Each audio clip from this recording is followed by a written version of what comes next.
Hello friend, সকলকে রত্নাস কিচেনে স্বাগত। আজকে বানাবো অ্যাপেলের জুস। খুবই সহজ, তাও কিন্তু আমি এরকম ধরনের জুস বানিয়ে থাকি, আপনাদের সঙ্গেই শেয়ার করতে চলে আসলাম। এখানে আপেল আমি ছোট ছোট করে কেটে নিয়েছি এবং সাধারণ লবণও একটুখানি দিয়ে দিয়েছি। তারপরে দিয়ে দিচ্ছি একটুখানি ব্ল্যাক সল্ট, আর দিয়ে দিচ্ছি সুগার ফ্রি। আমি সুগার ফ্রি দিয়ে করবো, তাই সুগার ফ্রি দিয়ে দেবো 1 চামচের মতন। তো 1 চামচ আমি দিয়ে দিচ্ছি আন্দাজ, খুব বেশি কিন্তু এটা দেবো না, কেন অ্যাপেল তো এমনিই মিষ্টি থাকে। আর দিয়ে দেবো আন্দাজ মতন জল, দিয়ে দিচ্ছি আন্দাজ মতন জল, দিয়ে দিলাম আন্দাজ মতন জল, না হলে ভালো ব্লেন্ড হবে না। এবার ঢাকা দিয়ে এটাকে ব্লেন্ড করে নেব। ব্লেন্ড করে নিয়েছি, তারপরে একটা স্ট্রেনারের সাহায্যে কিন্তু এটাকে একটু ছেঁকে নেব। এটা কিন্তু বেশ ঘন হয়, তো একটু ভালো করে ছেঁকে নিতে হবে। ছেঁকে নিয়ে তারপরে আমি দেখাচ্ছি।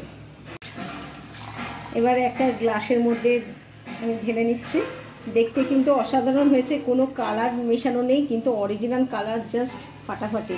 কেমন লাগলো এই রেসিপি? যদি ভালো লেগে থাকে অবশ্যই একবার ট্রাই করবেন, ভীষণ ভালো লাগে। আর নুন চিনি দিয়ে একটা ব্যালেন্স থাকলে বেশ ভালো হয়।